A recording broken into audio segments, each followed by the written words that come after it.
ওই পাশের বাসার ভাবি হচ্ছে আমাকে নিয়ে অনেক ভুল মন্তব্য করে, যেগুলো হচ্ছে পোস্ট করবে। আবার কিছুক্ষণ পরে বলতেছে বই আমার রুচিতে আসে না, আমি যে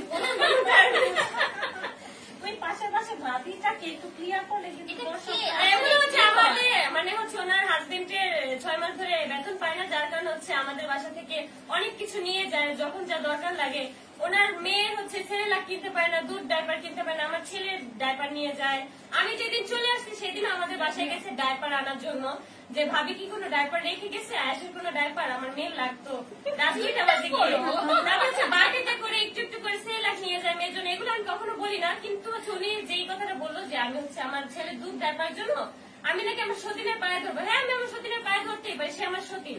আপনি তো দুধ ডাইপার এভাবে নিতে পারেন, আপনাকে আমরা দান করি, বিদায় হচ্ছে আপনি নিয়ে যান, ঠিক আছে? এখন আর আমার বোন আমাকে থামতে বলতেছে, আমার বোনের কথা রাইট অনেক বেশি, কারণ লাইভে থাকা অবস্থা অনেকেই বলে বাদ দাও, তারপর হচ্ছে সেই পেছাল পারে, বলতে হয় না, আর ভাই মানে ওনার লাইভ দেখলে আপনার মন চাইবো যাইয়া কয়টা মানে তখন বলবা থাপ্পড় মার লুঙ্গি এই গানটা একটু ভিডিও নিব, এটা নিয়ে ট্রোল হয়ে যাবে।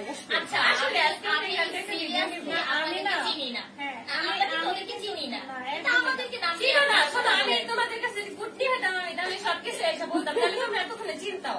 সেটা আমার মধ্যে এগুলো নাই, যার কারণে আপুর আজকে নিজে থেকে বলতেছে এটাকে।